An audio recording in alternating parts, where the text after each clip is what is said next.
Hey, Luka. I asked Jason if he felt that you guys were getting fatigued, if all the minutes, all the heavy minutes, were finally adding up to any degree. He said I should ask you guys. So, do you sense that at all? I don't think it's fatigue, Sometimes at some point in the game you're going to be fatigued. But I don't think so, I think the rebounds, the second chance points are a big problem in this series. What happened in the third quarter when the Warriors really pulled away? That's what I said. Like I said, second chance points are killing us. The rebounding they had, the rebound, that's, I think, again, in all three games, and that's making a big difference, I think.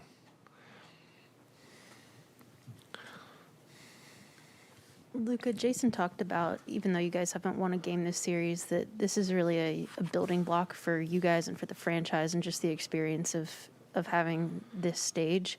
What do you think you guys have learned game to game? Maybe not so much in strategy, but just in terms of, the atmosphere and the competitiveness level and just this kind of stage. I mean, that's gonna be difficult. Every game's gonna be really difficult. So it's not over yet, but it's not gonna be easy. The Warriors not gonna give you anything easy. So I think we're gonna learn a lot, and we're still learning. But you gotta come 100% every game. You guys have been gone from home for a week, and we're just coming back for the first time tonight.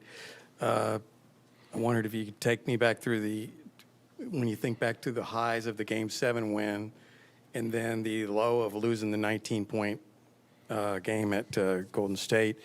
Do you think that y'all ever came off that high of?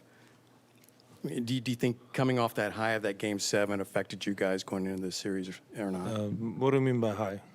The euphoria of winning at Game 7, the excitement, the thrill that you said you couldn't get the smile off your face after Game 7.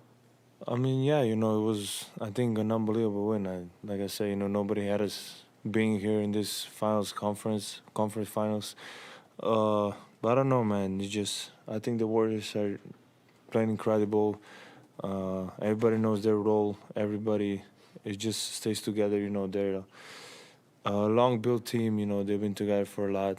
And I think they're playing great basketball. So that's what's going to be really difficult. And this past 3 games has been really difficult. Can you give us your view of what happened on when Wiggins dunked on you? I mean, I got hit a little bit, but that was impressive. I'm not gonna lie. I saw the video again. I was like, oof. That was pretty incredible. I wish I had those bunnies. And this is 2 straight games. You've had 40+. Obviously, you lose both. This team's now in your career 2-6 when you get 40 in a playoff game. What's kind of the balance between your individual brilliance and finding a way to win against elite competition in the playoffs? If I would knew that, I would have executed. But I mean, that's a tough question. Like I say, I'm still learning. I think the first 2 quarters, I played very bad. That's on me. But I'm still learning, and I think after this season is done, whatever we are, I think I'm gonna look back, and learn a lot of things. It's my first time in conference finals in the NBA, so I'm 23, man. I'm still learning a lot.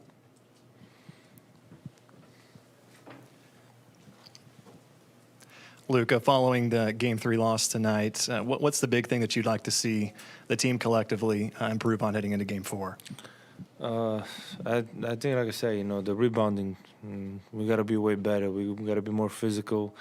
It's really tough with Looney, he's an unbelievable player, He's very underrated. Nobody talks about him, but I think he's been doing an amazing job. And it's tough with him, He's a strong dude, and he helps him a lot. He's a great role player, and we got to do a better job boxing him out. And despite the loss tonight, what's it like just to be back in home and get the atmosphere back on your side? I mean, it's always great to be home, you know. And these fans, I enjoy since the first day I came here to Dallas, so I was really excited for this game. Unfortunately, we couldn't get them a win, but we'll try next game to get them a win. You talked about Luka being more physical, wanting to be more physical. How much of that extends to shot selection? There were a few times where fans were groaning when you guys would drive inside and then kick it back out for a three that wasn't going in. I mean, it's tough, you know. I think they're collapsing a lot in the paint, so I think they're just sometimes they're just making us shoot threes, you know. I think they're every time I drive, I think I see a lot of players in the how do you say in the area in the paint. So it's tough, you know. Sometimes you feel like you open and everybody know you can make a shot, you know, and then just miss. It gets crowded a little bit down, but you know sometimes you just gotta take those shots.